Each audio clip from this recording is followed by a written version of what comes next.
Hello.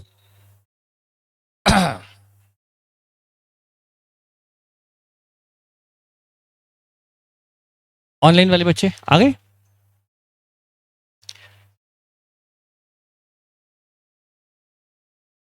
बेटा join हो गए सभी लोग ऑनलाइन। ओके। तो बेटा हमारा चैप्टर चल रहा था क्या? Issue of bonus shares. तो उसके रूल्स एंड रेगुलेशन हमको एक जगह सारे यदि लिखने हैं, एट ए एट ए वन मतलब एट ए ग्लांस हमको दिख जाए, एक जगह लिखे हुए हैं, तो मैं लिखवा दूं रूल। हाँ, तो चलिए आज हम क्या करते हैं रूल लिख लेते हैं। सारे बच्चे सिर्फ रूल लिखेंगे, आज समझने का कुछ भी नहीं, सिर्फ लिखने का है। लिखते जाओ लिखते जाओ लिखते जाओ।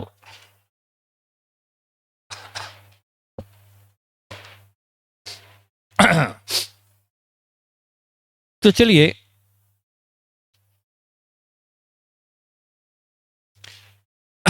इशू ऑफ बोनस शेयर का सेक्शन कौन सा है? 63। नहीं पढ़ा आप लोगों ने अभी? नहीं पढ़ा। वैसे मुझे सेक्शन से उसका मतलब फिर भी ठीक है। अब हम पढ़ेंगे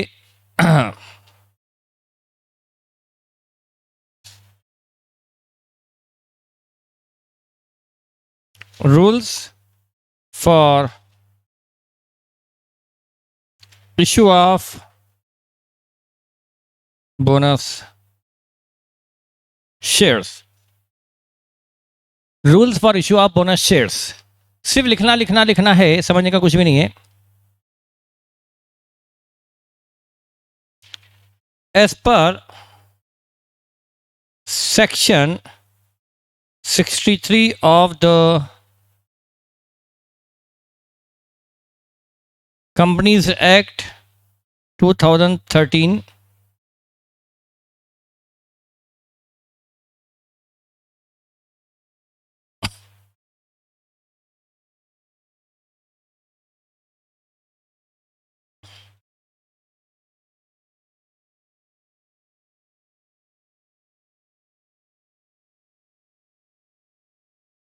bonus shares can be issued out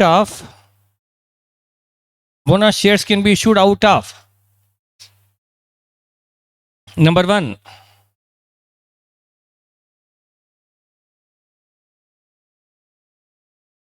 capital redemption reserve। एक बेंच पे दूर दूर बैठेंगे बेटा, फिर वही दिक्कत ना हो जाए। दूर दूर बैठिए। Capital redemption reserve.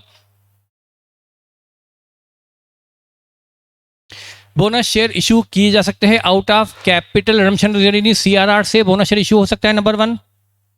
Number two, out of security premium. Security premium से भी बोनस शेयर इशू हो सकता है। नंबर थ्री, सिक्योरिटी प्रीमियम से भी बोनस शेयर इशू हो सकता है।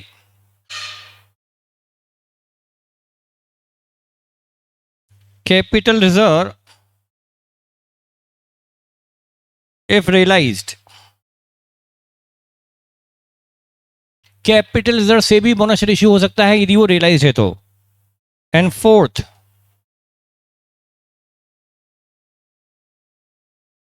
फ्री रिजर्व्स, P&L और general reserve ETC। Company as per section 63 bonus share issue कर सकती है, और बोनस इशू का मतलब ही होता है out of profits. Bonus issue का मतलब ही होता है आउट ऑफ प्रॉफिट्स। तो आउट ऑफ प्रॉफिट में सीआरआर भी तो प्रॉफिट है, सिक्योरिटी प्रीमियम भी प्रॉफिट ही है, कैपिटल रिजर्व भी प्रॉफिट है, और फ्री रिजर्व तो प्रॉफिट है ही। इन सभी से बोनस शेयर इशू किए जा सकते हैं। और मैंने ऑर्डर वही ले लिया जिसमें मैं करना चाहिए। हमें सबसे पहले जो हाईली रिस्ट्रिक्टेड रिजर्व है, CRR सबसे ज़्यादा रिस्ट्रिक्टेड है, उससे पहले बोनस शेयर इशू कर देना चाहिए। ये सीरियल कंपनीज एक्ट ने नहीं दिया, ये मैंने दिया है। कंपनीज एक्ट तो कहता है कि आप इनमें से किसी से भी आप बोनस शेयर इशू कर सकते हो। Bonus shares can be issued out of this. Is it clear? ठीक है, ये तो हमने पढ़ लिया। अदर रूल्स, अदर रूल, ये तो नंबर 1 था। अदर रूल्स नंबर 2 लिखिए।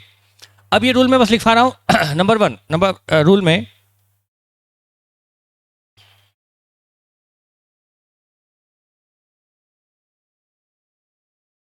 नो बोनस शेयर्स भी, no bonus shares can be issued to partly paid equity shares. Partly paid equity shares को बोनस शेयर इशू नहीं किए जा सकते, तो उन्हें बोनस शेयर इशू करने के लिए क्या करना पड़ेगा? फुली पेड अप करना पड़ेगा। मैं इसको टेक्निकली भी लिखा सकता था कि no bonus share can be issued unless, पर हमारे लिए सिंपल लैंग्वेज ही काफी है, बस अपन रूल पता पड़ना चाहिए। तो जब तक partly paid preference share, partly paid equity share है, उनको बोनस शेयर इशू करना अलाउड नहीं है। Is it okay? क्या रूल आपको बताया ना? ठीक है। और only fully paid equity shares, only fully paid equity shares can be issued as a bonus share. मतलब आप जो बोनस शेयर इशू करेंगे ना बेटा, वो फुली पेड अप ही होना चाहिए।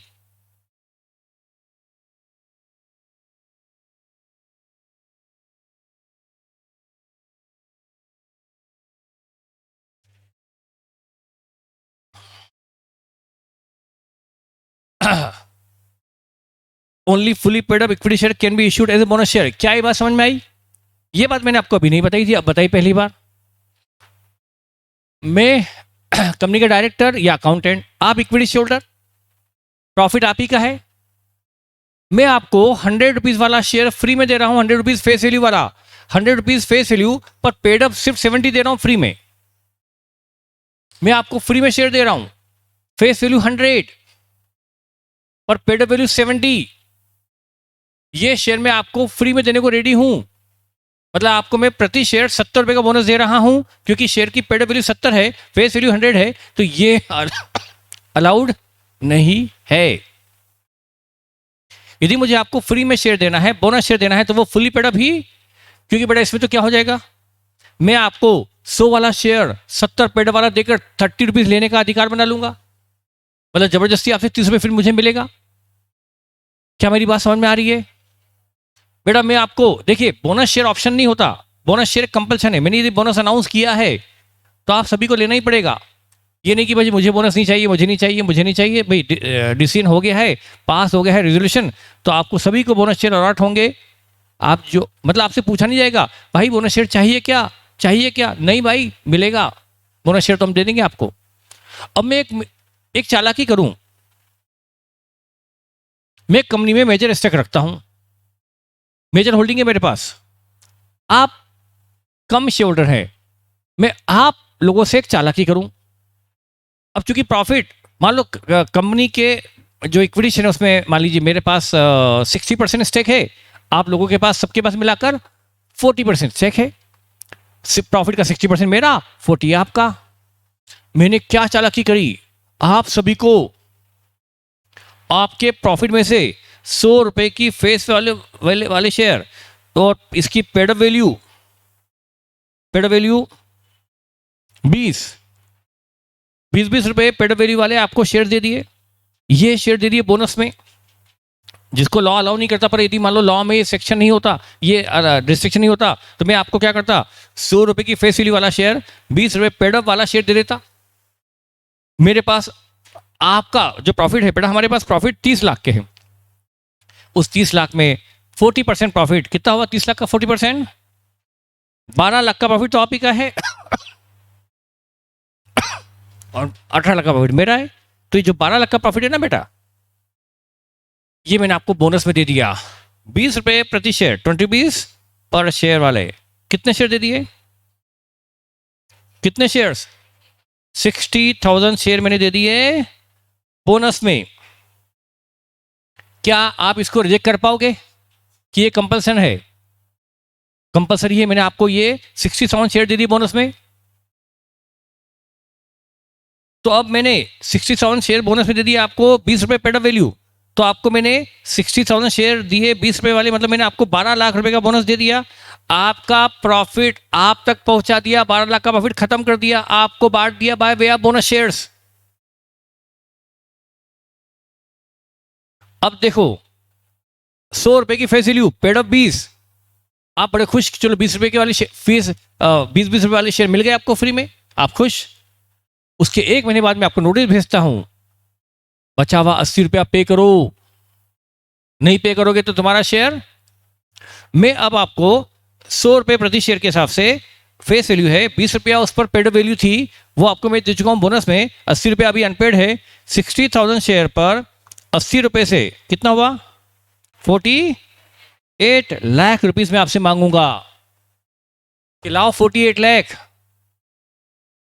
आपने नहीं दिया तो फिर कहूंगा लाओ 48 लाख, फिर नहीं दिया तो तीसरा नोटिस जाएगा, दे दो 48 लाख, नहीं तो तुम्हारा ये शेयर जब्त हो जाएंगे, ये 60,000। आपको 12 लाख का प्रॉफिट मिला था bye way of bonus. 12 lakh के चक्कर में आपको कितना देना पड़ेगा कंपनी को?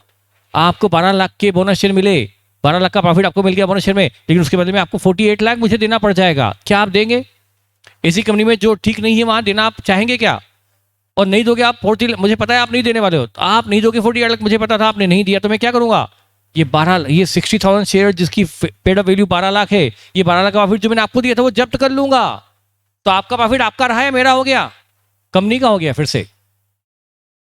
और आपके 60,000 शेयर रहे या कैंसिल हो गए, इससे आपका स्टेक और कम हो जाएगा, आपकी होल्डिंग और कम हो जाएगी, मेरी होल्डिंग और बढ़ जाएगी, और कंपनी में मेरा कंट्रोल और ज्यादा आ जाएगा। तो ये तो एक गलत बात होगी ना कि मैं आपको 20 रुपए के शेयर का लालच देकर 80 रुपए लेने का अधिकार क्रिएट कर लूं। इसलिए एक्ट ने क्या कह दिया कि अब यदि मैं बोनस शेयर इश्यू करूंगा तो वो कौन सा होना चाहिए? Fully paid up bonus share issue कर सकता हूं मैं, partly paid up bonus share का इश्यू अलाउड ही नहीं है। क्या है, मेरी बात समझ में आ गई? तो company can issue only fully paid bonus share, partly paid bonus share issue करना अलाउड नहीं है। ठीक है,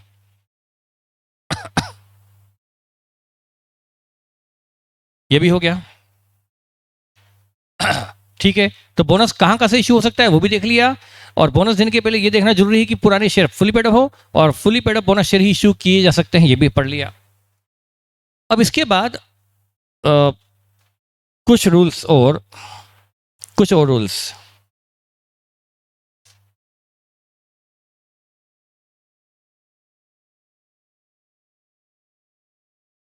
इसमें आप इवन बेटर है नोट करो, note,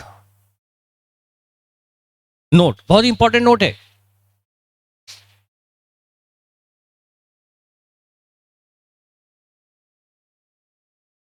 note, CRR and security premium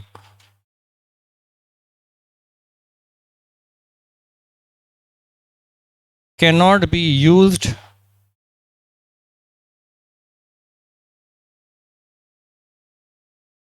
for making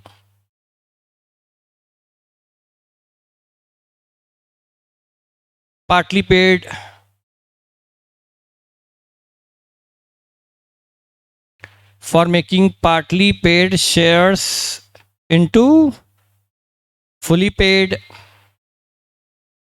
by giving bonus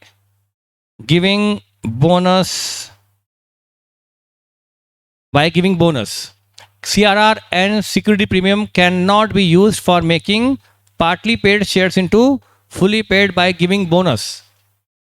ये क्या बात हुई? क्या ये बात समझ में आई? कुछ कंफ्यूजन हो गया मुझे। तो ऊपर तो मैंने लिखा था कि एज पर कंपनीज एक्ट हम सीआरआर और सिक्योरिटी प्रीमियम से बोनस शेयर्स इशू कर सकते हैं, और नीचे में लिख रहा हूं कि सीआरआर एंड सिक्योरिटी प्रीमियम को हम यूज नहीं कर सकते पुराने पार्टली पेड शेयर को फुली पेड बनाने वाला बोनस देने में। क्या दोनों अलग अलग बातें हैं? क्या वो और ये बात एक ही अलग अलग है? बेटा fully paid bonus share issue करना अलग मुद्दा है, और पुराने पार्टली पेड शेयर को फुली पेड करने के लिए जो बोनस देते हैं, बोनस शेयर्स नहीं, बोनस देते हैं, वो बोनस देना अलाउड नहीं है सीआरआर से और सिक्योरिटी प्रीमियम से। आप कहेंगे सर ये कहां लिखा हुआ है? ये लिखा है कंपनीज एक्ट में। कैसे लिखा है? ऐसा अलग से नहीं लिखा हुआ है। यदि आप सीआरआर का यूज, अच्छा प्रीमियम का सेक्शन 52, सेक्शन 52 रिगार्डिंग प्रीमियम है कि नहीं? सिक्योरिटी प्रीमियम, सिक्योरिटी प्रीमियम के कितने यूजेस है? उसमें से एक यूज है, one of the use regarding bonus share क्या है?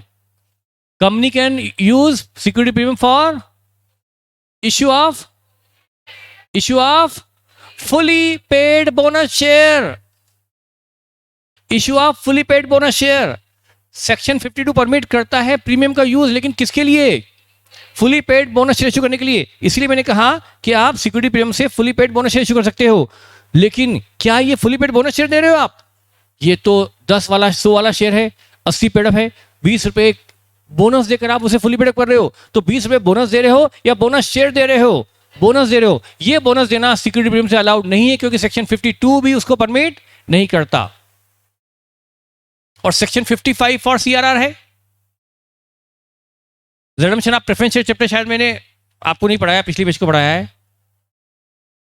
आपको तो पढ़ा ही नहीं मैंने। तो सेक्शन 55 सुनकर कुछ आश्चर्य लगा कि आपको?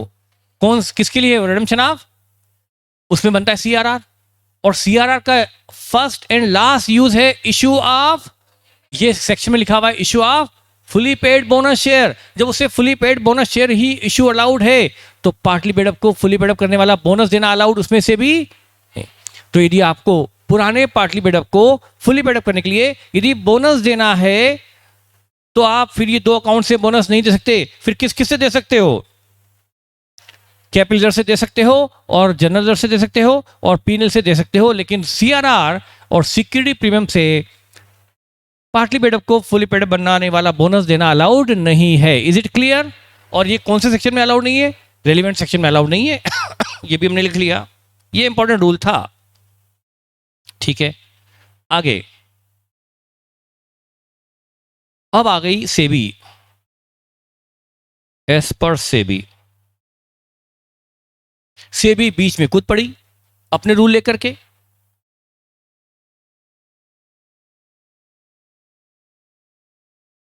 हाँ ना, मैं देव बोल तो रहा हूं कि फुली पेडअप को 30 रुपए देकर बोनस देकर फुली पेडअप कर सकते हैं। मैं कहा ना कर रहा हूं, करेंगे ना, करा भी है। और वो आप जनरल से कर सकते हो, पीएल से कर सकते हो, बस सीआरआर से नहीं कर सकते, प्रीमियम से नहीं कर सकते। अब एक बच्चा पूछ रहा है कौन सा चैप्टर है? वाह भाई वाह, क्या क्वेश्चन है बेटा ऑनलाइन। बेटा क्वेश्चन ऐसे पूछो जो क्लास को के डेकोरम से थोड़ा मैच करते हो। यदि आप ये क्वेश्चन पूछो कि कौन से चैप्टर चल रहा है, तो बेटा वापस से चैप्टर सारे जाके देखो। अभी चैप्टर ही पता नहीं बच्चे को। टाइम पास मत करो बेटा, इसलिए फिर हमारा डेकोरम खराब होता है क्लास का। हम क्या जवाब दें आपको मैं? हाँ सेबी, अच्छा सेबी मतलब क्या? ये सेबी पार्टनरशिप हम पे लगती है, प्रोप्राइटरी पे, फिर कंपनी में लगती है। कंपनी में ऐसा मत बोलो बेटा, कंपनी में नहीं, लिस्टेड कंपनी जो स्टॉक एक्सचेंज में रजिस्टर्ड है, स्टॉक एक्सचेंज में लिस्टेड है, कोटेड है, जिसका शेयर वो होती है, उस पर लगती है सेबी। तो फिर जो सेबी के रूल में आप बताने जा रहा हूं रिकॉर्डिंग बोनस इशू, ये किस पर एप्लीकेबल होंगे? ये सिर्फ लिस्टेड कंपनी पर एप्लीकेबल होंगे, अनलिस्टेड कंपनी पर ही एप्लीकेबल नहीं होंगे। तो ब्रैकेट में क्या लिखोगे? Applicable on, applicable on listed company only, listed company only, ये सिर्फ लिस्टेड कंपनी पर एप्लीकेबल हैं।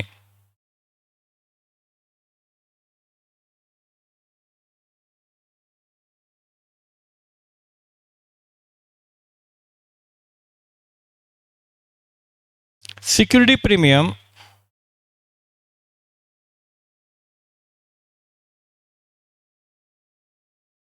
can be used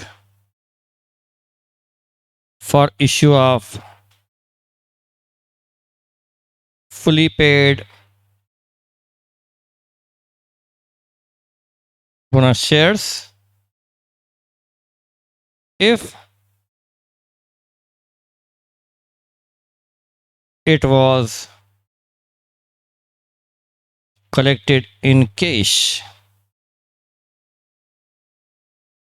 हाँ, पब्लिक कंपनी मतलब वही बेटा, पब्लिक कंपनी लिस्टेड होती है ना, एप्लीकेबल टू, मतलब सेबी के रूल सिर्फ लिस्टेड कंपनी पर, तो मतलब हम ये रूल जो पढ़ रहे हैं बोनस इशू के उन्हीं कंपनी पर एप्लीकेबल होंगे जो लिस्टेड है, अनलिस्टेड पे ये रूल नहीं लगेंगे। पहला रूल क्या बनाया, आप सिक्योरिटी प्रीमियम यूज कर सकते हो, ये सेक्शन 63 अलाउ करता है, पर इसमें सेबी ने एक अड़ंगा डाल दिया, अपनी टांग अड़ा दी। क्या बोलती है सेबी, कंपनी तो बोलता है भाई प्रीमियम यूज कर लो, लेकिन सेबी ने अपना एक प्रोविजन, एक लॉ, एक सेक्शन डाल दिया। सेबी ने क्या बोलती, सेबी कि प्रीमियम सिर्फ तभी यूज कर सकते हो जब वो प्रीमियम नगद में प्राप्त हुई हो, कैश में कलेक्ट हुई हो। अब आप कहेंगे सर प्रीमियम कैश में ही तो कलेक्ट होती है, प्रीमियम अदर देन कैश भी होती है। क्या मैं एग्जांपल दूं, प्रीमियम अदर देन कैश और प्रीमियम इन कैश? क्या आपको पता है प्रीमियम कलेक्टेड इन कैश और premium not collected in cash को बाइफिकेट करूं क्या? तो लिखो, मैं कर देता हूं बेटा, कोई दिक्कत नहीं।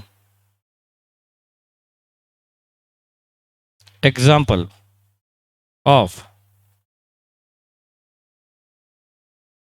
Premium not collected in cash, entry 1,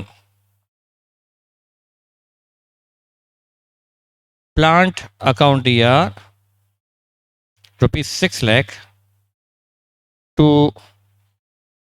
seller XYZ 6 lakh, ये प्लांट उधार खरीदा,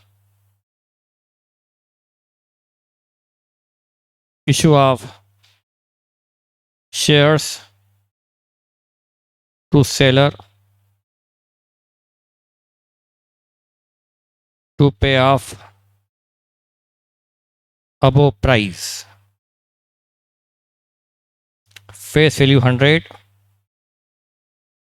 बट इशूड एट 125। 100 वाला शेयर 125 इशू किया गया 6 लाख चुकाने के लिए। 6 लाख का पेमेंट, हाँ असेट खरीदी, असेट खरीदी, और असेट 6 लाख का पेमेंट करने के लिए कंपनी ने क्या किया, सेलर XYZ से मशीन खरीदी, प्लान खरीदा उधार, ये है पेबल। अब इसको पेमेंट किस में कर दिया, कैश में या शेयर इशू करके? तो क्या एंट्री होगी बताओ, सेलर यानी XYZ debit 6 lakh to equity share capital, बेटा 6 लाख डिवाइड बाय 125 कितना, 4800 shares at the rate of 100, 480 तो गया सिक्योरिटी इक्विटी शेयर कैपिटल में, और 2 सिक्योरिटी प्रीमियम,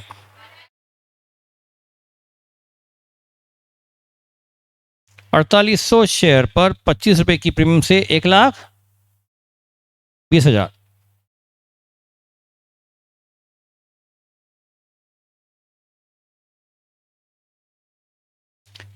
तो बताओ ये प्रीमियम 120 की जो आई है ये कैश में कलेक्ट हुई है या नहीं हुई है? ये प्रीमियम कैश में कलेक्टेड है, अदर देन कैश है? ये है नॉट कलेक्टेड इन कैश या कलेक्टेड इन कैश? ये है not collected in cash.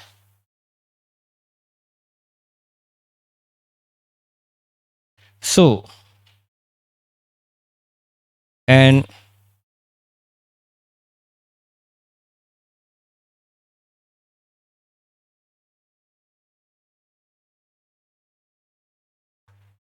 a listed company on which SEBI is applicable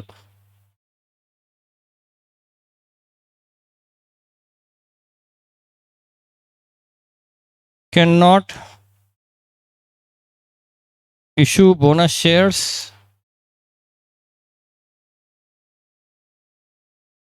out of above security premium. इस सिक्योरिटी प्रीमियम से एक listed company bonus share issue नहीं कर सकती, क्योंकि ये प्रीमियम कैश में कलेक्टेड नहीं है, ये अदर देन कैश है, और सेबी इसको यूज करना अलाउ नहीं करती।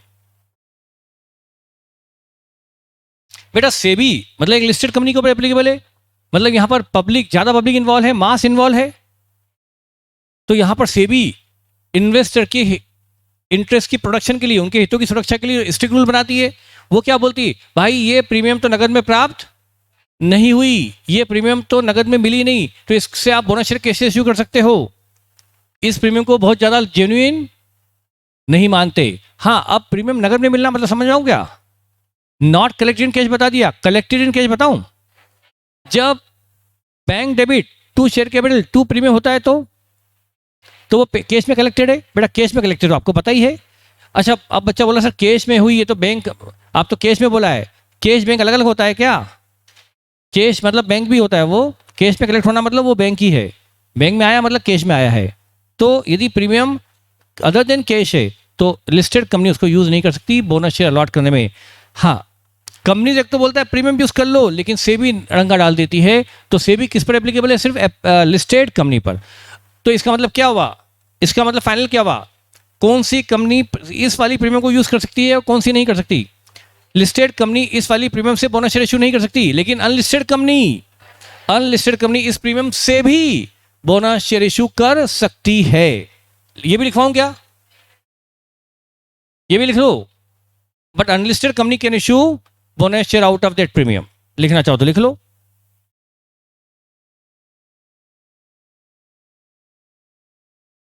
But an unlisted company on which rules are SEBI not applicable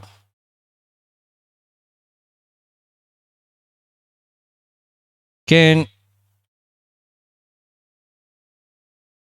issue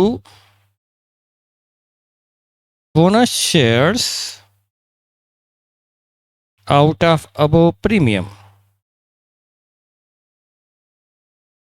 अब तो आपको क्लियर होगा। बोलिए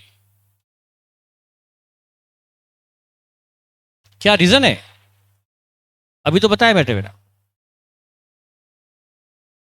लिस्टेड कंपनी में क्यों लगाया ये मैंने बताया ना बेटा, अभी मैंने बताया था, आपने ध्यान नहीं दिया होगा। क्या बताया था, लिस्टेड कंपनी पर क्यों है, अनलिस्टेड पे क्यों नहीं है। क्योंकि लिस्टेड कंपनी मतलब जिसके स्टॉक एक्सचेंज में शेयर्स डील होते हैं, और ये जनरली बड़ी कंपनी में होता है। जनरली बड़ी कंपनी जिसे प्राइवेट लिमिटेड, वो तो अनलिस्टेड ही होती है, उसमें कम लोग होते हैं। अनलिस्टेड है मतलब उसके शेयर पब्लिकली डील, तो उसमें ज़्यादा मास इन्वॉल्व नहीं है। मास इन्वॉल्व है मतलब वो लिस्टेड कंपनी है, तो उस केस में ज़्यादा लोगों के हितों पर इफेक्ट पड़ता है। तो सिक्योरिटी सेबी किस पर एप्लीकेबल है, क्यों। अब ये तो शुरुआत वहां से होगी कि सेबी सिर्फ लिस्टेड पे एप्लीकेबल क्यों है, लिस्टेड पे क्यों नहीं है। तो वही का भी रीजन यहाँ भी होगा कि लिस्टेड कंपनी में ज़्यादा मास इन्वॉल्व है, तो ज़्यादा पब्लिक इंटरेस्ट इन्वॉल्व है, और उनको चिंता ज़्यादा लोगों की है। प्राइवेट कंपनी पे बहुत सारे रूल प्राइवेट कंपनी पे क्यों नहीं लगते, जो रिस्ट्रिक्शन पब्लिक पर हैं प्राइवेट पर नहीं लगते, क्योंकि प्राइवेट कंपनी में कम लोग इन्वॉल्व होते हैं, और वो प्राइवेट मतलब पब्लिक वो क्लोजली एड होती है, तो वहाँ पर कम लोग इन्वॉल्व है, तो वो अपना ध्यान खुद रख लेते हैं। पर पब्लिक कंपनी में जहाँ हजारों लोग, लाखों लोग हैं जो दुनिया भर में बैठे हैं, वो अपना हित देख नहीं सकते कंपनी में बैठकर, इसलिए उनका सेबी ध्यान रखती है। अब बोल रहा सर केस का एग्जाम्पल बताओ, ओए भगवान केस का एग्जाम्पल बताओ। लो, premium collected in cash, premium collected in cash. क्या शानदार क्वेश्चन है बेटा। Bank 6 lakh, to equity share capital 5 lakh, 5000 shares at the rate of 100, और टू सिक्योरिटी प्रीमियम। बेटा ऐसा करोगे तो इंटरमीडिएट का लेवल कैसे अचीव करोगे बेटा, अभी तो मैंने आपको बता दिया और आपकी जिद पूरी हो गई, लेकिन आप देखो कि इसका फायदा आपको क्या मिला। सिर्फ आपकी बेटा जिद पूरी होगी कि सर प्रीमियम कलेक्टेड कैश, मतलब 11-12 में आपने कितनी एंट्रीज देखी जिसमें प्रीमियम कैश मिलती है, तो ये प्रीमियम कलेक्टेड कैश लिख दो बेटा, लिखो। थोड़ा लोड बेटा अपने कंधों पे रखो, मैं तो भी बता दूंगा एग्जाम में क्या होगा, वहां की चिंता करो बेटा। ये है प्रीमियम कलेक्टेड इन कैश, ये है प्रीमियम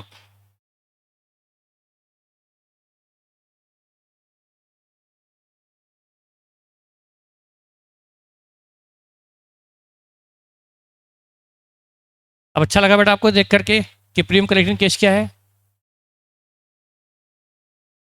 हाँ, अब ये हो गया बहुत हो गया, बस आगे एक अनदर रूल। ये रूल किसका था? एक रूल तो सेबी का था, ये वाला सेबी का, एज पर सेबी ना।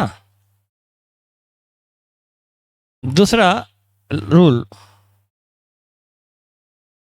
सेकंड रूल, ये भी किसका है? सेबी का ही है ना।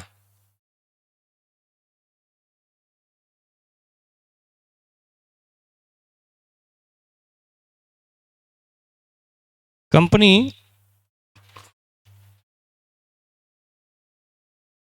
Can not issue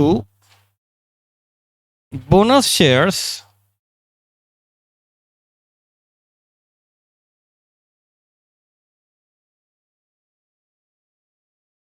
to its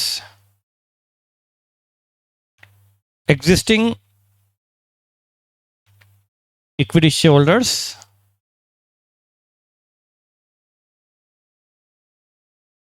without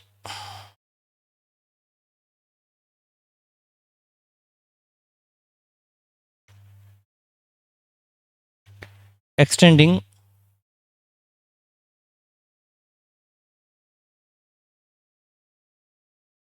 similar benefit to its convertible debentures।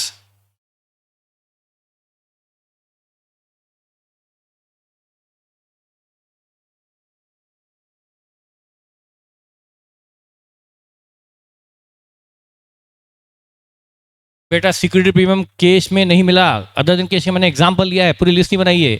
एक ही तरीका नहीं, 10 तरीके हो सकते हैं कि अदर दिन केस वाले, मैंने एक ही बताया। अब बाकी एग्जाम्पल तो बेटा ढूंढो, मैं 10 एग्जाम्पल थोड़ा लिखा सकता हूँ उसके लिए, समझो ना बेटा, कुछ तो दिमाग लगाओ और क्या क्या हो सकता है। सिर्फ मैंने एक एग्जाम्पल लिखा है, ये एग्जाम्पल चल रहे हैं बेटा, मैंने एग्जाम्पल लिखा भी था कि अदर दिन केस है। हाँ, अब ये क्या लिखा है? Company can not issue bonus share to its existing equity share holder without extending similar benefit to its convertible debentures. ये रूल भी सेबी का है, ये रूल भी सेबी ने लिस्टेड कंपनी के लिए लगा रखा है। यदि एक लिस्टेड कंपनी है, वो अपने इक्विटी वालों को बोनस शेयर देना चाहती है, तो उसे एक इंतजाम और करना है, उसके कन्वर्टेबल डिवेंचर होल्डर के लिए भी सिमिलर अरेंजमेंट करना है। ये क्या है सर? ये काम बहुत कम आएगा, रेयर क्वेश्चन में काम आएगा। इसको हम उन बच्चों को समझना चाहिए जो 100 में से 90-95 लाने की कोशिश में, जुगाड़ में है। बाकी तो मैं शायद ही ये पॉइंट एग्जाम में कवर हो, पर फिर भी बताना मेरी ड्यूटी है, मैं इसको छोड़ नहीं सकता। आता है रेयरली, लेकिन फिर भी बताना पड़ेगा। वो क्या है? कंपनी में फॉर एग्जाम्पल आप कुछ बच्चे बैठे हैं, आप लोग इक्विटी शेयर होल्डर हैं,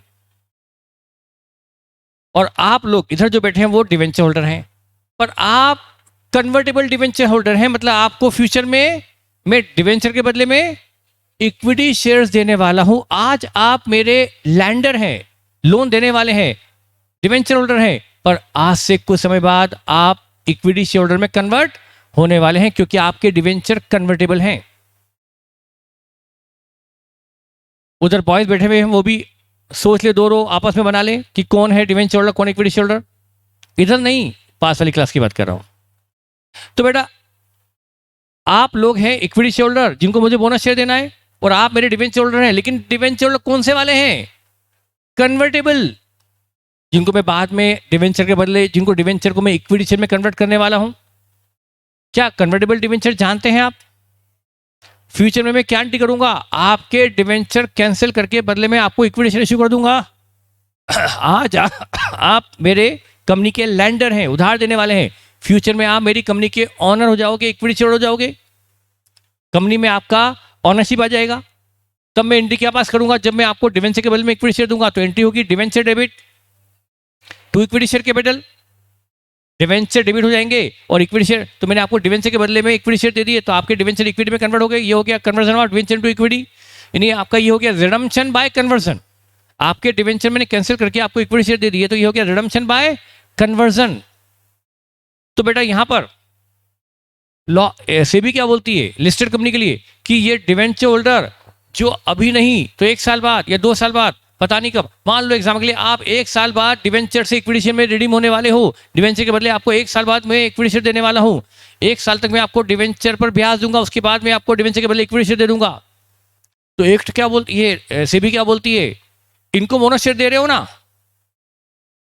1 साल बाद इनको भी बोनस देना, वही बोनस जो इनको दे रहे हो। यदि इनको 5 के बदले 2 बोनस शेयर दे रहे हो, 5 शेयर के बदले 2 बोनस शेयर दे रहे हो, तो इनको भी जो इनको फ्यूचर में इक्विटी शेयर मिलेंगे 1 साल बाद, तब इनको उनके वो इक्विटी शेयर के बदले में हर 5 इक्विटी शेयर के बदले में 2 इक्विटी शेयर इनको भी देना बोनस में। भले अभी ये डिवेंचर होल्डर है पर 1 साल बाद तो इक्विटी शेयर होंगे, तब इनको वही बोनस देना जो तुमने इनको दिया।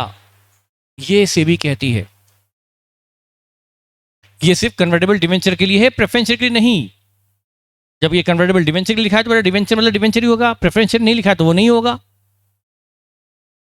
तो सेबी कहती है कि कन्वर्टेबल डिवेंचर होल्डर जो इक्विटी में कन्वर्ट होने वाले हैं उनको सिमिलर बेनिफिट दिए बगैर आप इनको भी बोनस शेयर नहीं दे सकते। आप इनको बोनस दो पर इंतजाम रखो, प्रॉफिट बचा के रखो। ऐसा ना हो कि प्रॉफिट सारा खत्म कर दिया इन्हीं को बोनस देने में, मैदान साफ कर दिया, 1 साल बाद जब ये इक्विटी में कन्वर्ट हुए तुम इनको बोनस देने के लिए प्रॉफिट ही नहीं बचा। तो प्रॉफिट बचा के रखो, इनके लिए इंतजाम रखो कि 1 साल बाद इन्हें भी आपको बोनस शेयर्स देने हैं। ये प्रोविजन सेबी ने रखा है किसके लिए? सिर्फ लिस्टेड कंपनी के लिए। यदि डिवेंचर है और वो भी कन्वर्टेबल है तो आपको उनको भी बोनस शेयर देने पड़ेंगे, अभी नहीं तो कब? 1 साल बाद जब इक्विटी में कन्वर्ट होंगे तब। यदि आपका डिवेंचर से इक्विटी में कन्वर्जन 2 साल बाद है तो मुझे आपको यही बोनस शेयर्स, जिस रेट से मैंने इनको बोनस दिया उसी रेट से बोनस मैं आपको दूंगा 2 साल बाद वाले आपके इक्विटी शेयर्स पर।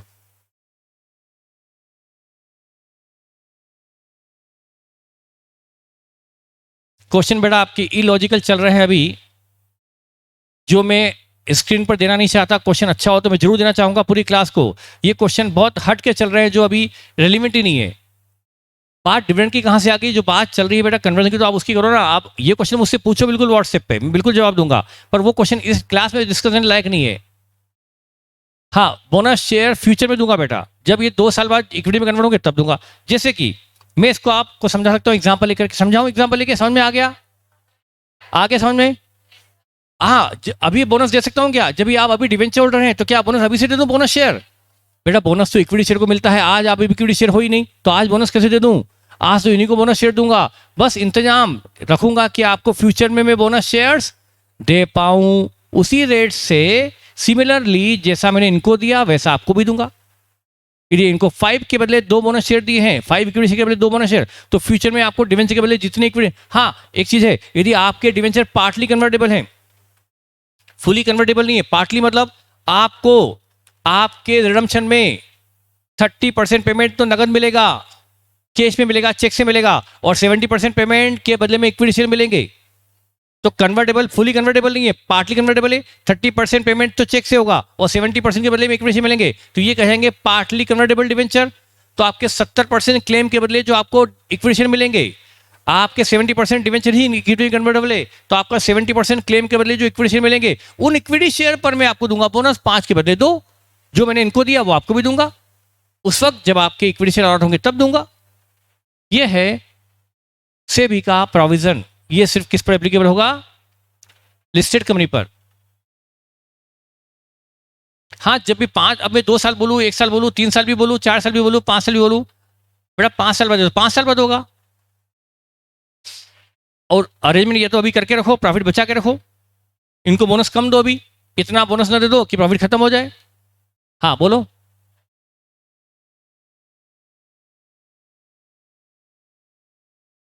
प्रैक्टिकली कंपनी कितनी बार? कोई रूल नहीं। कई कंपनी ऐसी होगी जिन्होंने जिंदगी भर बोनस नहीं दिया होगा, कोई कंपनी ऐसी हुई जो साल में हर चौथे पांचवें साल बोनस दे दे, ये तो कंपनी पे डिपेंड करता है। एक मिनट, हाँ अभी लाइबिलिटी बुक करने की जरूरत नहीं, बस प्रॉफिट बचा के रखो। बोनस फ्यूचर में बोनस शेयर देना है उनके लिए, बस प्रॉफिट रिजर्व में छोड़ दो, और उसकी कोई एंट्री नहीं होती कि प्रॉफिट हमने बचा के रख लिया, उसकी कोई एंट्री नहीं होती। बस डिवेंचर पार्टली पार्टली कन्वर्टेबल भी हो सकते हैं। इक्विटी शेयर को अभी बोनस शेयर दे देंगे, और कन्वर्टेबल डिवेंचर वालों को जब इक्विटी शेयर इशू होंगे तब बोनस देंगे। हाँ बोलिए बेटा। हाँ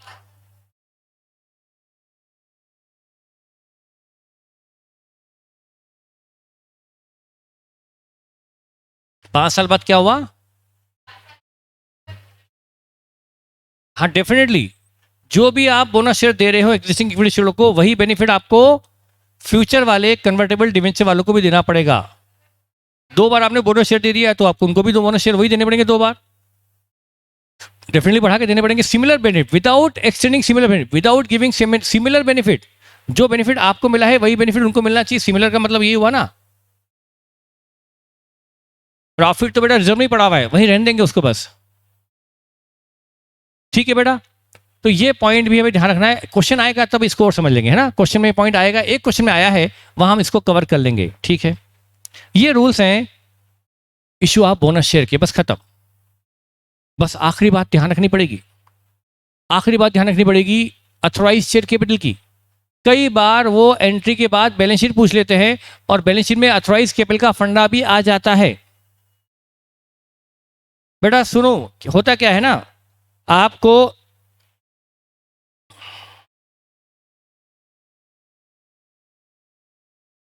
कीप इन माइंड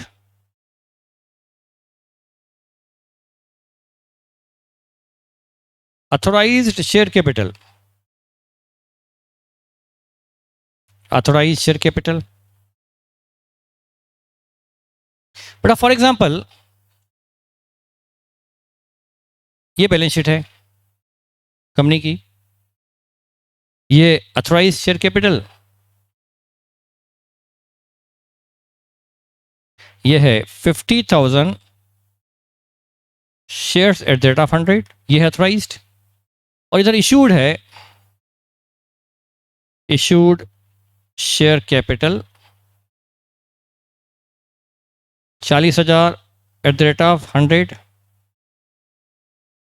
कितने अनइशूड हैं? 10,000। कंपनी will issue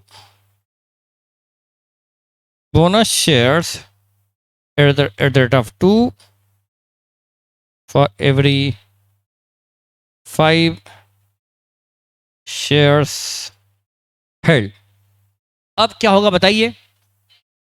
50,000 शेयर्स की अथोराइज शेयर कैपिटल है, कंपनी 40,000 इशू कर चुकी है, और कंपनी बोनस बोल रही है 5 के बदले 2, 5 के बदले 2। सॉल्यूशन, 5 के बदले 2 शेयर, तो 40,000 के बदले कितने हुए? 16,000 shares at the rate of 100। ये हो गया अमाउंट ऑफ बोनस 16 लाख, ये हो गया अमाउंट ऑफ बोनस।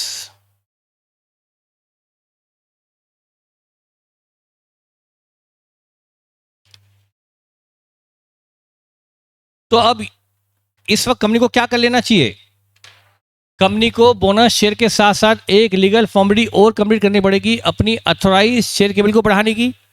और अथोराइज शेयर कैपिटल कंपनी की बुक्स में नहीं होती बल्कि डॉक्यूमेंट्स पे होती है, और अथोराइज शेयर कैपिटल बढ़ाने के लिए कोई एंट्री पास नहीं करनी पड़ती, बल्कि सिर्फ आरओसी में डॉक्यूमेंट्स भेजने पड़ते हैं, आरओसी में फॉर्म भेजना पड़ता है विथ फीस, चालान या फीस के साथ कंपनी इंटीमेट कर देती है आरओसी को कि हमने हमारी शेयर कैपिटल अब इतनी बढ़ा ली है। इवन परमिशन की जरूरत भी नहीं है, यदि आपने एक फॉर्म भेज दिया विथ मनी तो आपकी अथोराइज कैपिटल बढ़ जाती है। आपको अथोराइज कैपिटल बढ़ाने की फॉर्मेलिटी पूरी करनी पड़ेगी, जिसकी कोई अकाउंटिंग एंट्री नहीं होती। तो अब बेटा कंपनी की अथोराइज है 50,000, कंपनी इशू कर चुकी है 40,000, कितने और इशू कर सकती है कंपनी? मैक्सिमम 10,000 इशू कर सकती है विदाउट इंक्रीजिंग अथोराइज कैपिटल, पर कंपनी को तो 16,000 शेयर इशू करने हैं। तो बताओ कंपनी की अब new authorise share capital,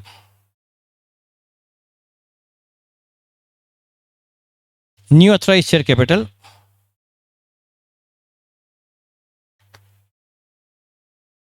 already authorised,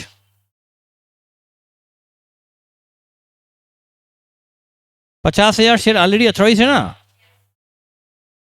add bonus issue,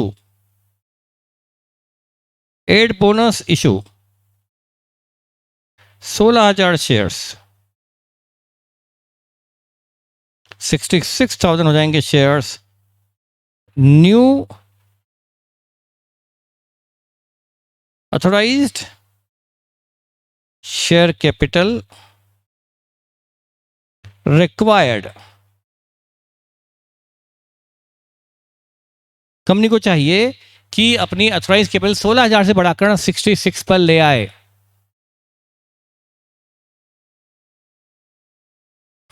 एक मिनट, क्या हुआ?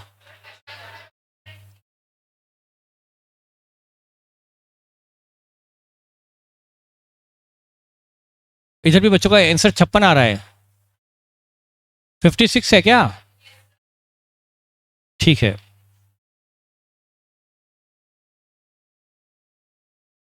इशू 40 ही है ना अपना पुराना।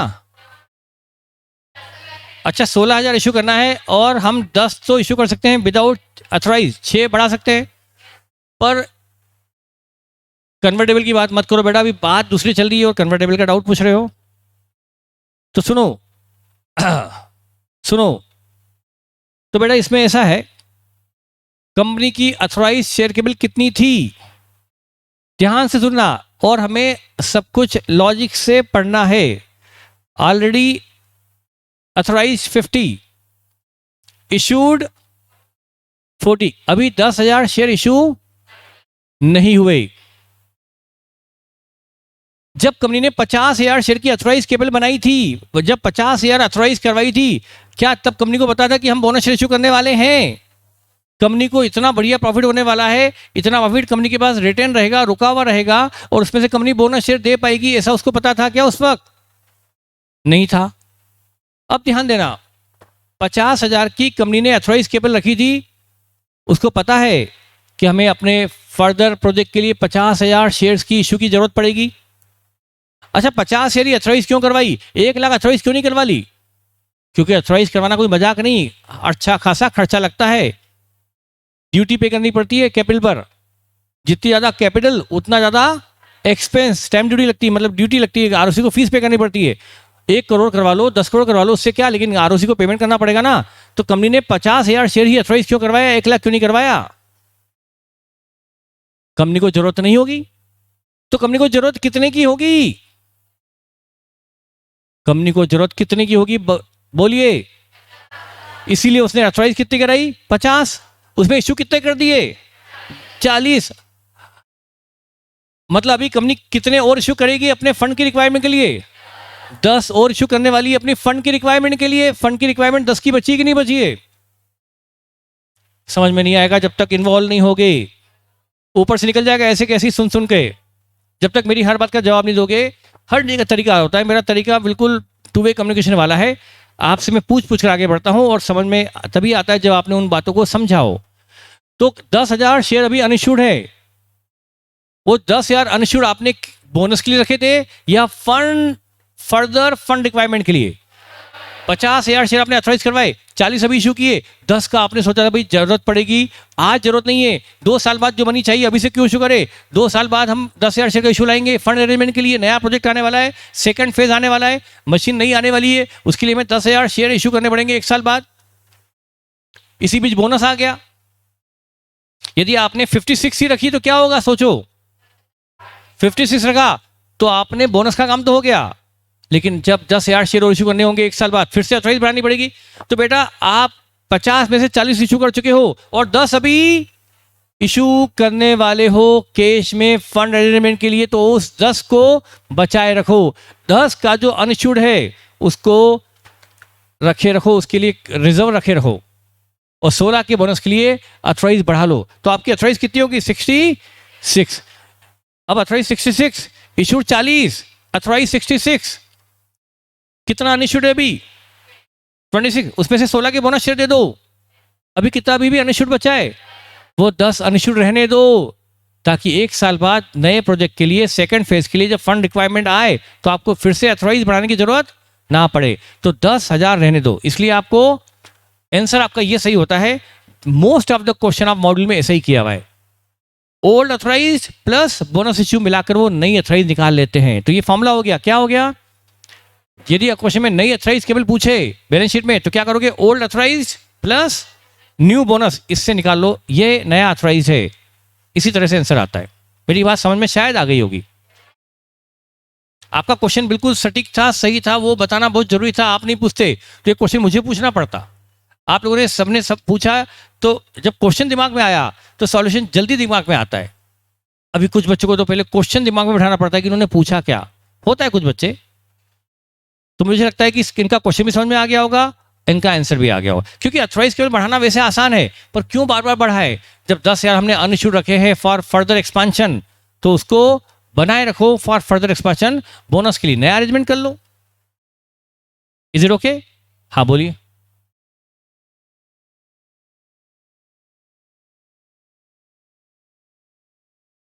हाँ ना, तो आपका यही हुआ ना। यदि आपका बोनस इश्यू 4,000 भी है तो भी आप 50 + 4 कर लो, 54 कर लो ना। फॉर्मूला तो वही रहेगा ना, लॉजिक तो वही रहेगा, उसमें फर्क क्या पड़ा?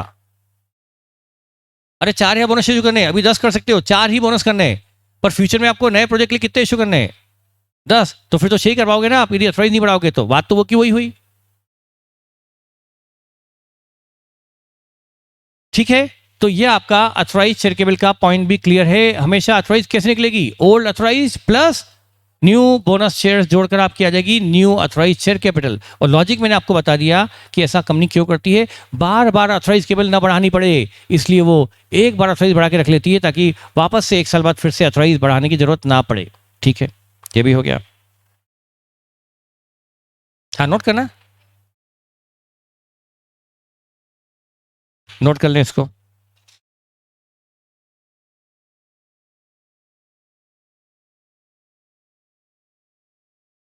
अथॉराइज शेयर केबल है 50,000 शेयर्स ऑफ 100 और इश्यूड है 40,000 शेयर ऑफ 100। लिख ले बेटा ऑनलाइन, और जो पास की क्लास में बैठे वो भी लिख लें। लिख लें पूरा।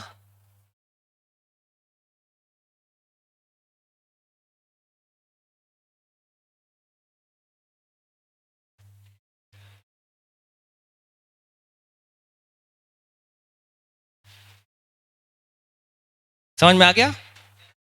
कोई डाउट है बेटा? ये समझ में आया अथॉराइज वाला फंडा कितना खतरनाक था? समझ में, सोचने, हमारी सोच से बाहर चले जाता है कि इतना लॉजिकल सोचा है इन लोगों ने। कितना लॉजिकल सोचा, समझ में आया आपको? मतलब इन्होंने 10,000 का अनइश्यूड अनइश्यूड रहने दिया, और उसमें से भी बोनस शेयर इशू नहीं किया। अभी 16,000 के नए अथॉराइज बढ़ा लिए।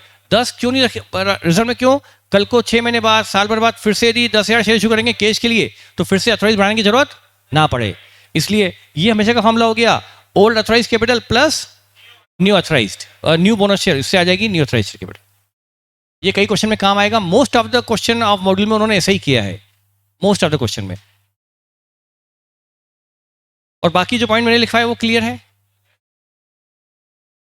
तो आज इधर डाउट क्यों नहीं है? समझ में आ गया? गुड। हम्म, वो तो क्वेश्चन में आएगा तब बताऊंगा ना, पर अभी तो मैंने बेसिक बताया, वो समझ में आ गया ना। डिवेंचर होल्डर को, अब ये देखिए, किसी ने ये नहीं पूछा, न पड़ोस में ना आपने, कि सेबी ने ये रूल क्यों बनाया। डिवेंचर वाले, जब डिवेंचर है आज 2 साल बाद या 1 साल बाद वो इक्विटी में कन्वर्ट होने वाले हैं। उधर गर्ल्स भी सुन रही होगी मेरे ख्याल से, या उधर जो भी बैठे हैं पास की क्लास में। डिवेंच, ये क्वेश्चन उधर नहीं आया, पर इधर आकर मुझे लगा कि यार किसी को तो पूछना चाहिए था। कि मुझे भी उसका लॉजिक पता नहीं है, मुझे भी जवाब मेरे पास है नहीं।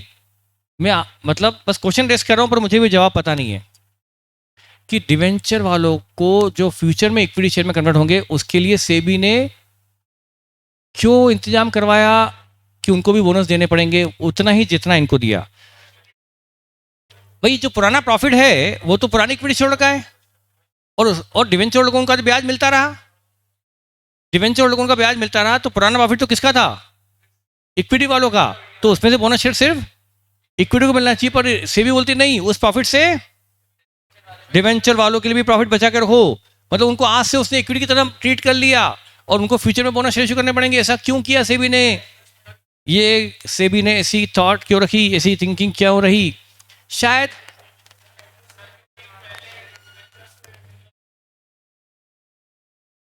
भाई उनको उनका ब्याज मिलता रहा, तो पुराने प्रॉफिट में उनका हक कहां से आ गया? फिर उसमें से बोनस शेयर क्यों दे रहे हो?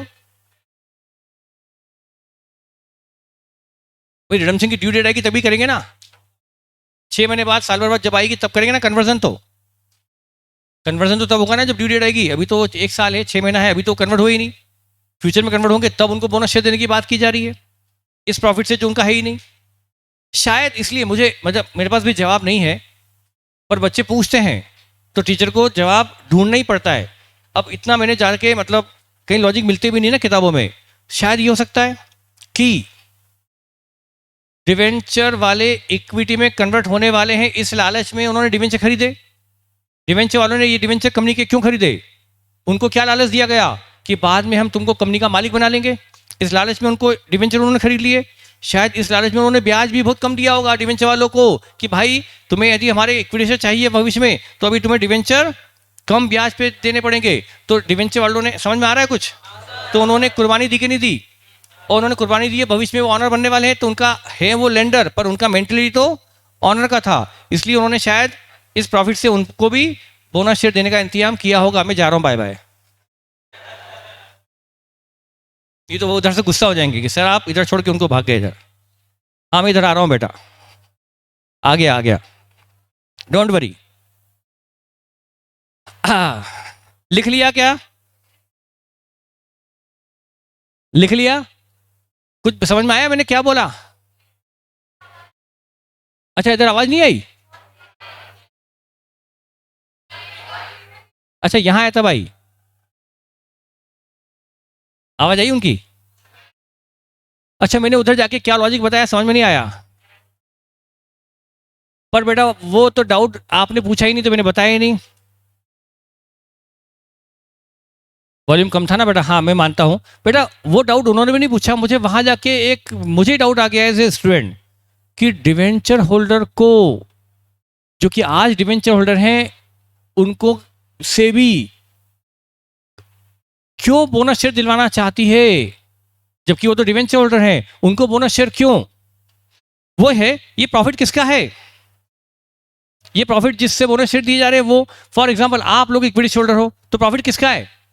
आप तो डिवेंचर होल्डर हैं, आपको तो ब्याज मिल रहा है आपका। ये जो प्रॉफिट बचे हैं वो तो आपको ब्याज देने के बाद बचे हैं, आपको ब्याज मिलता रहा, फिर भी आप, तो ये प्रॉफिट तो रेसिडुअल प्रॉफिट तो इक्विटी का होता है, तो इनके इक्विटी के प्रॉफिट में आपको कैसे इन्वॉल्व कर लिया गया, उसमें कैसे इंटरफेरेंस हो गया, आपको बोनस शेयर क्यों दिए जा रहे हैं?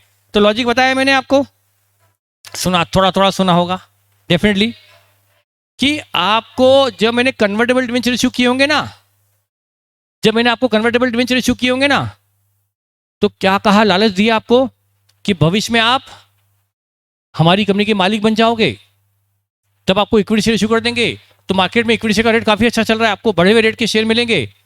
आज हमें, आज आज आप बन जाओ उधार देने वाले डिवेंचर होल्डर, ब्याज मार्केट दे रही 7%, आप ले लो 5%, मार्केट दे रही 7% ब्याज, आप दे देंगे 5% वाले डिवेंचर।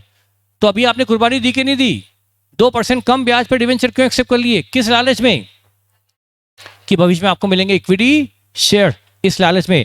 तो आप बन रहे हैं लेंडर, पर आपकी मेंटलिटी तो ऑनर वाली है। तो आपने जो कुर्बानी दी है उसका बेनिफिट शायद एक्ट ने, सेबी ने दिलवाया होगा कि ठीक है उस प्रॉफिट में आपका भी हक बनता है थोड़ा बहुत, तो आपको भी बोनस शेयर दिए जाएं। और सुनो, वो भी दूसरा भी एक, यदि मैंने इनको बोनस शेयर दिए और आपको बोनस शेयर के लिए अरेंजमेंट नहीं किया, सुनना मेरी बात सुनना, इनके पास 10,000 शेयर हैं अभी, इन लोगों के पास, इक्विटी वालों के पास कितने शेयर हैं अभी? 10,000। आपके पास कितने इक्विटी शेयर है अभी? 0। आप कौन है? Convertible debenture holder. आपके पास अभी क्या है? डिवेंचर। भविष्य में आपको आपके डिवेंचर के बदले, अच्छा भविष्य में आप देखिए ये हैं इक्विटी शेयर्स और आप हैं डिवेंचर होल्डर, ठीक है। अभी इक्विटी शेयर होल्डर कंपनी के पूरे मालिक है, अभी आप डिवेंचर होल्डर हैं, आपका कंपनी में कोई ऑनरशिप है, कंपनी में आपका कोई मालिकाना हक है, ऑनरशिप है? अरे बोलो ना, ऑनलाइन वाले बच्चे बोल दो, क्या डिवेंचर होल्डर का इस कंपनी में ऑनरशिप है? नो नो, इधर फेस टू फेस तो कुछ बोलने को तैयार ही नहीं है, नहीं है, वो तो लेंडर है अभी। अब अभी पूरा कंट्रोल किसका है? इक्विटी शेयर होल्डर का पूरा कंट्रोल है। फ्यूचर में डिवेंचर होल्डर को 2000 इक्विटी शेयर मिलेंगे, फ्यूचर में डिवेंचर होल्डर को 2000 इक्विटी शेयर मिलेंगे, तो कुल कितने इक्विटी शेयर हो जाएंगे? हाँ 12,000। या मैं एक काम करूं, डिवेंचर वालों को मैं 5,000 डिवेंचर इशू कर दूं तो और इजी होगा। 5,000 इक्विटी शेयर दे दिए डिवेंचर होल्डर को कन्वर्जन में, तो कुल कितने हो गए? 15,000। अब इन लोगों की होल्डिंग कितनी है? 2/3। और आपकी कितनी है? डिवेंचर होल्डर का कंपनी में होल्डिंग यानी कंट्रोलिंग इंटरेस्ट कितना है? 1/3। और इनका कितना है? 2/3। यदि आपको डिवेंचर देने के पहले इनको बोनस दे दिया गया होता, 5,000 शेयर का बोनस दे दिया गया होता, तो इनके कितने हो गए? 15,000 शेयर। क्यों हो गए? इनको बोनस, और इनके कन्वर्जन पे इनको कितने दिए? 5,000 दिए कन्वर्जन पे। अब इनको दिए कन्वर्जन पे, इनको बोनस मान लो 2 मिनट नहीं दिया। अब बताओ कुल शेयर कितने? इनमें इनका स्टेक क्या, आपका क्या? बताओ स्टेक कम हो गया कि नहीं हो गया? कुछ कुछ समझ में आ रहा होगा कुछ बच्चों को। यदि इनको बोनस नहीं दिए और इनको बोनस दिया तो क्या होगा?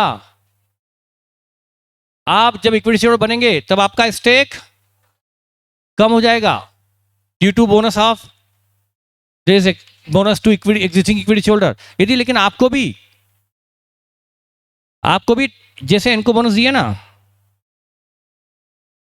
मेरी बात समझ में आई होगी मेरे ख्याल से, जैसे इनको 5,000 शेयर बोनस में दिए मतलब 2 के बदले 1, तो आपको भी यदि 2,500 शेयर दिए 2 के बदले 1, तो आपके पास कितने हो गए? 7,500, 20,000। अब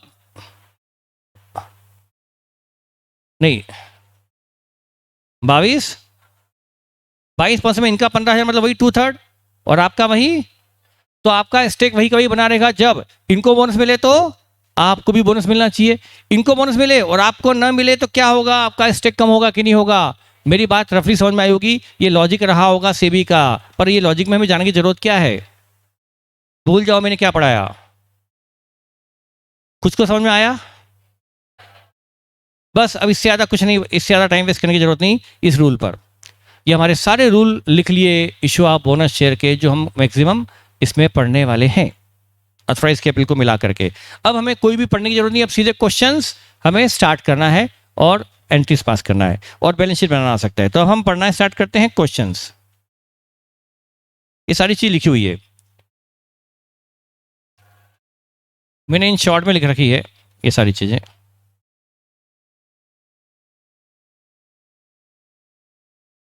ये जो लिखा है ना मैंने, वो सब यहां भी लिखा हुआ ही है।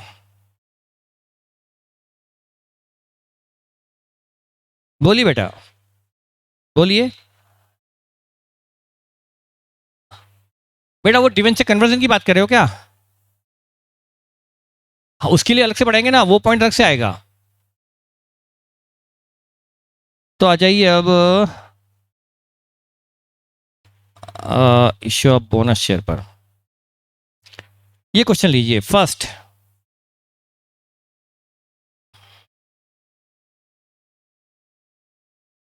क्वेश्चन नंबर 1 हम पढ़ेंगे, कल सॉल्व करेंगे, पढ़ेंगे आज, करेंगे कल। बच्चे इधर से पास वाली क्लास से हल्ला ना करें। अथराइज कैपिटल के बारे में और बाद में पढ़ेंगे,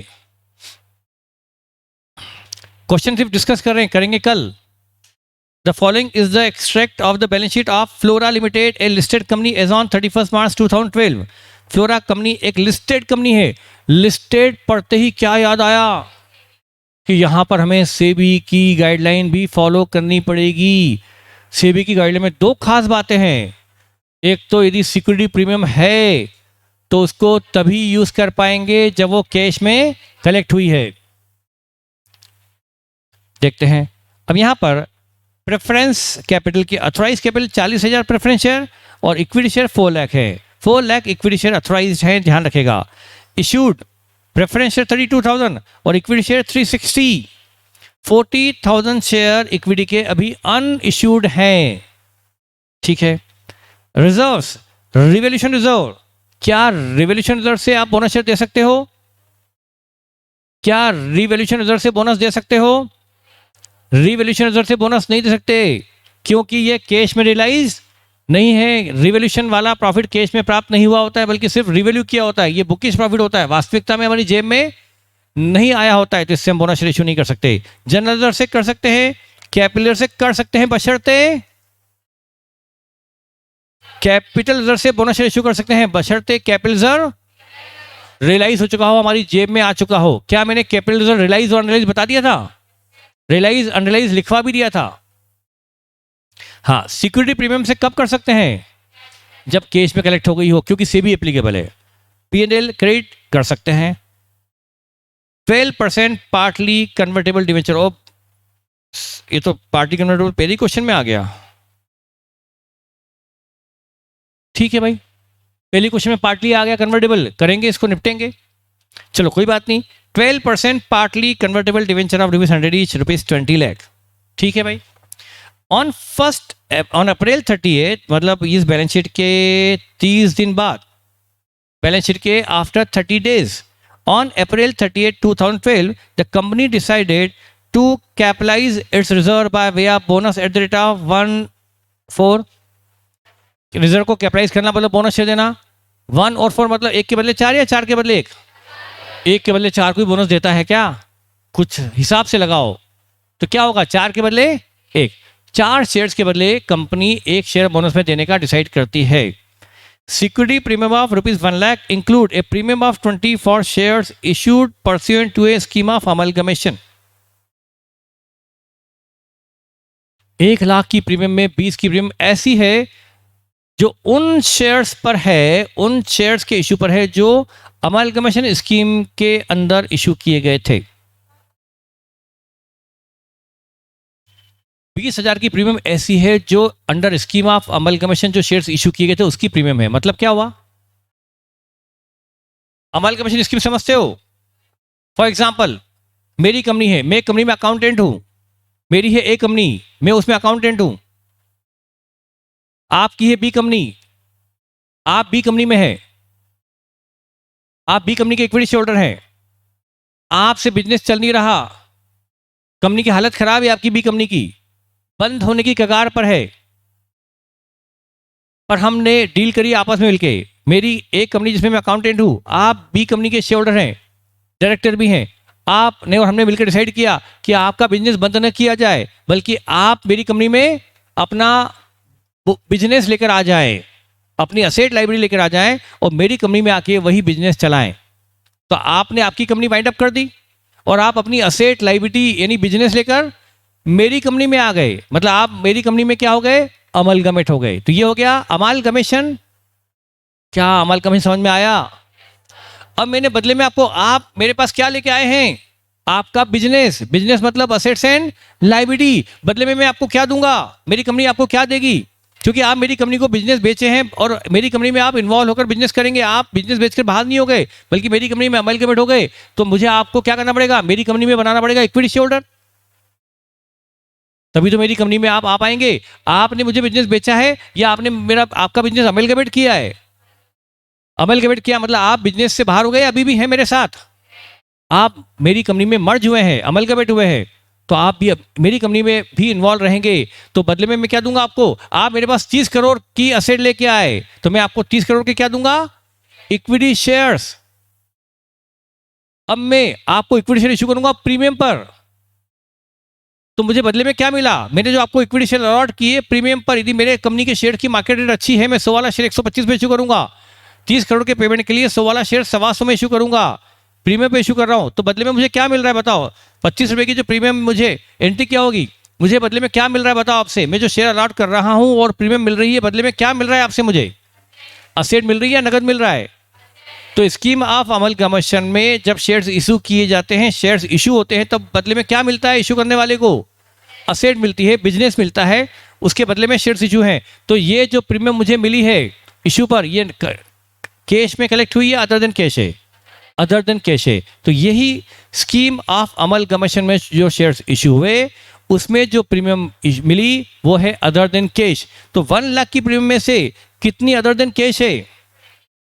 20 नॉट रिसीव्ड इन कैश है, क्योंकि इसमें अमलगमशन स्कीम के तहत ये शेयर्स इशू हुए हैं, मतलब में असेट मिली है, तो मुझे प्रीमियम नगद में, तो फिर कितनी प्रीमियम नगद में मिली है? 80, तो मैं 80 ही यूज कर पाऊंगा बोनस इशू में। नेक्स्ट, कैपिटल रिजर्व जो 3 लाख का है उसमें क्या लिखा है? Capital reserve include 160 being profit on sale of plant.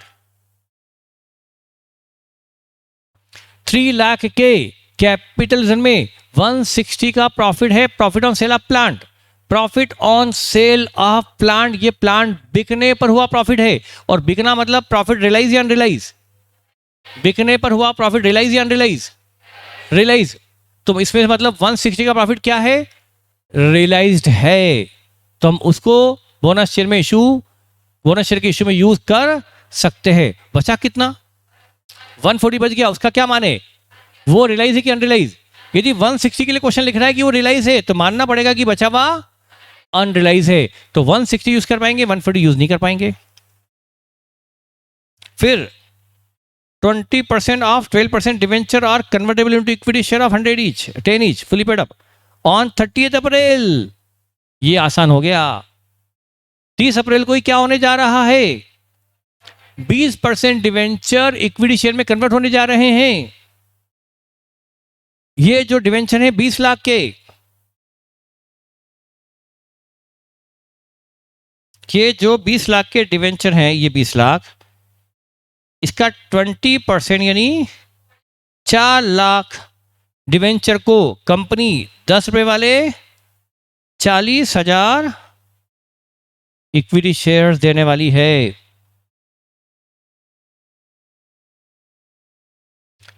20% debenture का अमाउंट होता है 4 लाख, और 4 लाख को डिवेंचर के बदले में क्या देगी?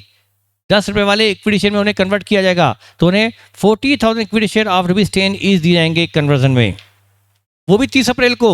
तो और बोनस इशू भी किस दिन दिया जा रहा है? On 30 April company decided to capitalise its reserve by way of bonus. Bonus किस दिन है? 30 अप्रैल को। तो इनको भी बोनस देना पड़ेगा नहीं देना पड़ेगा? क्योंकि 30 अप्रैल को ये किस में कन्वर्ट हो चुके हैं? इक्विटी शेयर में कन्वर्ट हो चुके हैं या होना है? इवन होने वाले होते तो उनको फ्यूचर में बोनस शेयर इशू करते, पर ये तो अभी ही कन्वर्ट हो गए हैं इक्विटी शेयर में, तो इनको भी बोनस शेयर देने पड़ेंगे। तो ऑलरेडी हमारे कितने इक्विटी शेयर इशूड हैं? 360 तो इशूड है हमारे, इनको बोनस देने पड़ेगा 4 के बदले 1। क्या इनको देना पड़ेगा या इनको भी देना पड़ेगा? 360 इशू हैं, और अभी अभी 40,000 और इशू होने वाले हैं। किसको? डिवेंचर होल्डर को 40,000 इक्विटी शेयर देंगे, तो कितने हो जाएंगे ये इक्विटी शेयर? 4 लाख। 4 के बदले 1, तो 4 लाख के बदले 1 लाख बोनस शेयर्स 10 रुपए वाले, यानी 10 लाख का बोनस देना होगा। ये मैंने रफली एक्सप्लेन किया है, अभी इसको करना बाकी है, मैंने सिर्फ रफली एक्सप्लेन किया है। टाइम हो गया अपना क्या? बाकी कल देखेंगे। तो आपको घर पे अभी होमवर्क में क्या है क्वेश्चन? पुराने चैप्टर में कोई होमवर्क नहीं है? सिंगल एंट्री के क्वेश्चन बचे ना आपने? सिंगल एंट्री के क्वेश्चन कहां तक हुए?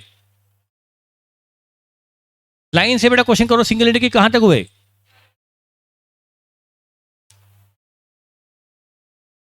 कोई बता पाएगा? हाँ, सिंगल एंट्री में कहां तक हो गया बेटा क्वेश्चन होमवर्क में? फर्स्ट और सेकंड बस? फोर्थ हो गया? फोर्थ तक हो गया? फिफ्थ भी हो गया? फिफ्थ दे दिया था मैंने। 6 तक हो गया, ठीक है बेटा, 6 तक हो गया है, तो अब कौन सा करेंगे आप? क्या 7 ऐसा लग रहा है करने लायक? तो होमवर्क में कौन सा क्वेश्चन दे रहा हूं मैं आपको सिंगल एंट्री का? 7 क्वेश्चन देता हूं होमवर्क में सिंगल एंट्री का, ठीक है?